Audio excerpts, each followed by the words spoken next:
है जो टैगोर जी की जयंती आप लोग मना रहे हैं, हर साल मनाते हैं, पूरे लखनऊ में कहीं कोई कार्यक्रम नहीं हो रहा है। राष्ट्रगान सभी लोग गाते हैं, लेकिन इतना ऐसा क्यों हो रहा है? इतने महान कवि जिन्होंने राष्ट्रगान की रचना की। मैं प्रकाश कुमार दत्ता, मुख्य संयोजक लखनऊ बंगी नागरिक समाज।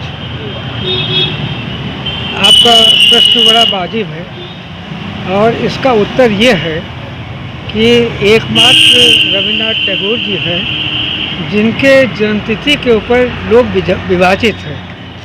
उनका जन्म 7 मई 1861 में हुआ था और उसी दिन बंगला तारीख से भी 25 वैशाख था। लेकिन बंगला तिथि चूँकि बदलती रहती है, 7 मई में कभी कभी आती है, इसलिए लोग 25 वैशाख पे भी मनाते हैं। तो आज वो लोग शांत बैठे हैं और 25 वैशाख तिथि के हिसाब से 9 मई है, उस दिन वो लोग जागेंगे। लेकिन ये अजीबोगरीब बात है कि हमारे में से कोई ऐसा व्यक्ति नहीं है, चाहे बड़े से बड़ा हो चाहे छोटे से छोटा हो, जैसे सुभाष चंद्र बोस है, जैसे बंकिम चंद्र चट्टोपाध्याय है, जैसे शरद चटर्जी है, जैसे हमारे स्वामी विवेकानंद जी है। रिमूव करते आते रहिएगा तो उनके जन्मतिथि को कभी बंगला तिथि से नहीं मनाया जाता।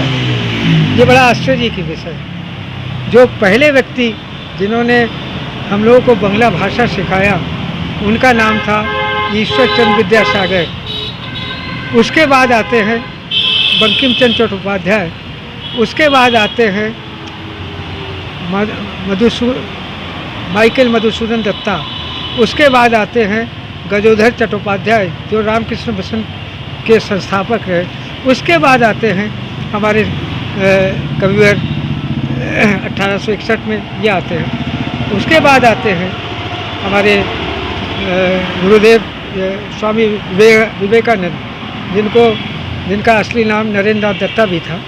उसके बाद आते हैं हमारे अतुल प्रसाद सेन, उसके बाद आते हैं शरद चंद्र चट्टोपाध्याय, उसके बाद आते हैं सुभाष चंद्र बोस। ये 1897 में थे। तो हम लोगों की जो 18वीं सदी है, 18th सेंचुरी जो है, वो अपने आप में एक ऐसा सेंचुरी है जिसने हमें केवल रत्न दिए हैं, एक से एक बढ़ के रत्न। लेकिन किसी भी रत्न का हम बंगला तिथि से नहीं मनाते हैं। ये एक भूल है।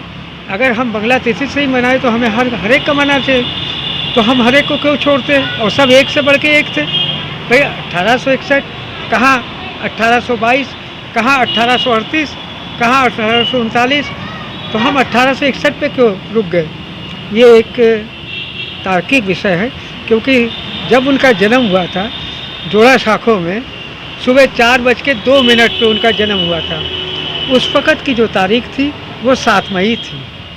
तो साथियों, अगर कोई महीने भर बनाता है तो ये कविवर के लिए बहुत महत्वपूर्ण बात है। पूरा महीना बंगाल मनाता है। आज का क्या कार्यक्रम रहा, क्या था आज यहाँ पर आप लोगों ने? देखिए, कार्यक्रम तो आप जानते ही हैं, ये सालों से हम लोग कार्यक्रम कर रहे हैं यहाँ पे। और आज का सबसे जो महत्वपूर्ण विषय है, अगर आप पिछले बार आए होंगे तो आपने इतनी शान और शौकत नहीं देखी होगी, और उसका श्रेय जाता है हमारे कन्वीनर निहार डे को। इन्होंने बड़ी मेहनत की। हम लोग तो बीच बीच में आते थे, ये घंटों धूप में खड़े रहते थे, खड़े होकर इन्होंने बनाया। तो मैं ये चाहूँगा कि आज लखनऊ बंगी नागरिक समाज की कुछ बातें इनसे भी सुनिए, फिर मैं, क्योंकि अगर सारा चीज़ मैं बोलूँगा तो हमारे कन्वीनर क्या करेंगे। तो मैं आपसे कहता हूँ कि अब आप मुखातिब हो। दत्ता जी, आपकी जो प्रयास था, आपके प्रयास से तमाम महापुरुषों की मूर्तियों पे पहले छतरी नहीं लगी थी, लेकिन आपने मांग करी, जद्दोजहद की, प्रार्थना पत्र दिए, तो आप कई जगह पर, यहाँ पर और परिवर्तन चौक पर, सुभाष चौक पर भी छतरी बनाई गई है। तो अब आगे क्या मांग है आपकी? महापुरुषों के सम्मान में क्या किया जाए? बहुत अच्छा प्रश्न है और वाजिब प्रश्न है, समय के हिसाब से है। सबसे बड़ी बात यह है कि 1990 से बंग भाषियों का पुनर्जागरण हुआ था। वो तो 1775 वो साल है जब लखनऊ में प्रथम बांग्ला भाषी महाशय आए थे इनके साथ 3 साथी थे, लेकिन बीच का गैप बहुत ही सुंदर था और तमाम ऐसे रोड्स लखनऊ में बने जो बंगभाषियों के नाम है, लेकिन जो वो ग्लोरी था वो धीरे धीरे किसी कारण से कम हो रहा था। तो लखनऊ बंगी नागरिक समाज 2010 से काम कर रही है। तो जब हमारे मेंबर्स ने चारों तरफ देखा तो कई ऐसी चीज़ें पाई गई जो कॉमन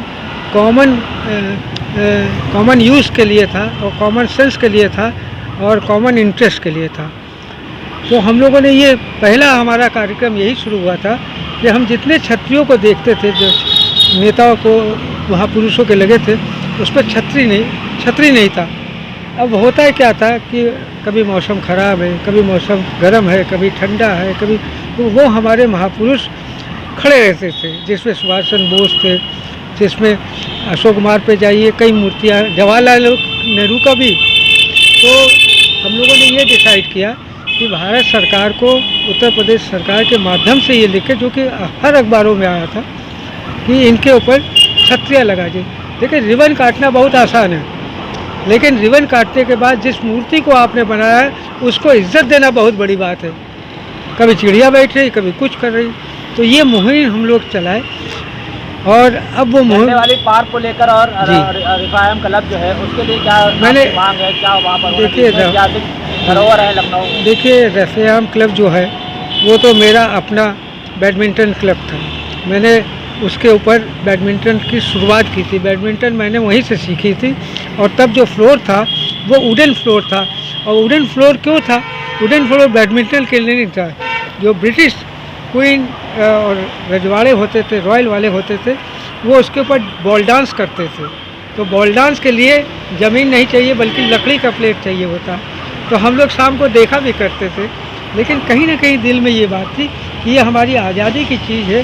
बाद में धोबियों ने कब्जा कर लिया, आपने देखा होगा कि किस तरह से उसकी हालत बन गई थी।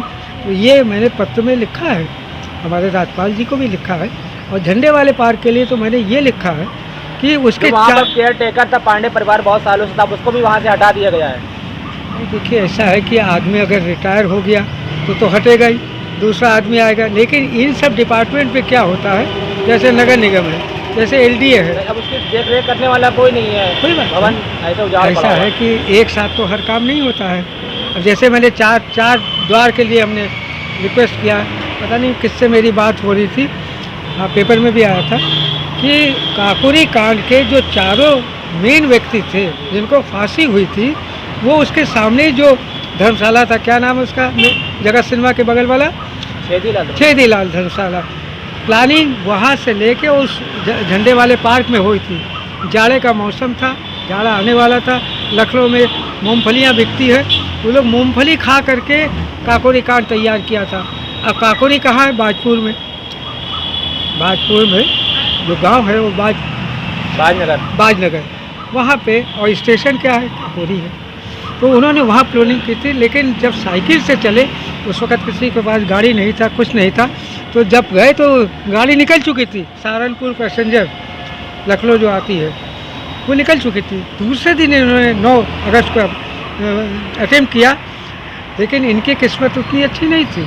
इन्होंने सोचा था लाखों की संपत्ति मिलेगी, लेकिन 4,929 रुपये 4,963 रुपये 20 पैसे ये टोटल कलेक्शन। और ब्रिटिश सरकार ने क्या किया, इतनी बड़ी छोटी घटना के ऊपर इतनी बड़ा 4 आदमी को फांसी में चढ़ा दिया। तो उनके नाम से उस पर द्वार बने। अब जो मेरा जो उसके साथ जो मैंने लगाया है कि लखनऊ में बंकिम चंद्र चट्टोपाध्याय के नाम से कोई भी मूर्ति नहीं है, ना कोई रोड है, और आज़ाद हिंद फौज के नाम से भी कोई मूर्ति नहीं, उनकी भी मूर्ति भी नहीं लगी है, और ना रोड का नाम आज़ाद हिंद फौज है। तो ये 2 मांगे अभी मैंने सबको दिया है, और आशा करते हैं कि अगर हमारे कार्यकर्ता इसी लगन से काम करते रहें, क्योंकि मेरी उम्र बहुत ज़्यादा हो चुकी है, मैं दौड़ भाग नहीं कर सकता हूँ, लेकिन हमारे साथी जवान हैं, ये लोग इसको आगे बढ़ाएंगे। तो ये 2 काम, एक तो वंदे मातरम मार्ग और दूसरा आज़ाद हिंद फौज मार्ग, हमने जितने भी पार्षद हैं हमारे जान पहचान के, उनसे भी निवेदन किया है कि जो आपकी मीटिंग हो आप इसको प्रिस्क्राइब करिए उसके अंदर। और हम आशा करते हैं कि ये काम, इस वक्त 4 काम हमारे हाथ में हैं। 2 मुख्य काम हैं, 2 उसके बाद में हैं। जिस पे 3 को अगर हम एक लाइन में रख लें, जैसे आपका झंडे वाला पार्क, जैसे आज़ाद हिंद फौज मार्ग, जैसे हमारे क्या कहते बंकिम चंद्र जी का, और एक रफायल, तो प्रायोरिटी डिसाइड होती है। उस क्षेत्र के जो पार्षद होते हैं, ये डेकोरम है, सिस्टम है, प्रोटोकॉल है कि पार्षद जो है मीटिंग में, ये सारा का सारा नगर निगम के अंदर में आता है, ये एलडीए के अंदर में नहीं आता है। ये नगर निगम का है, तो उनका जब एग्जीक्यूटिव होगा उस पर पास हो जाएगा, तब ये बात आएगी।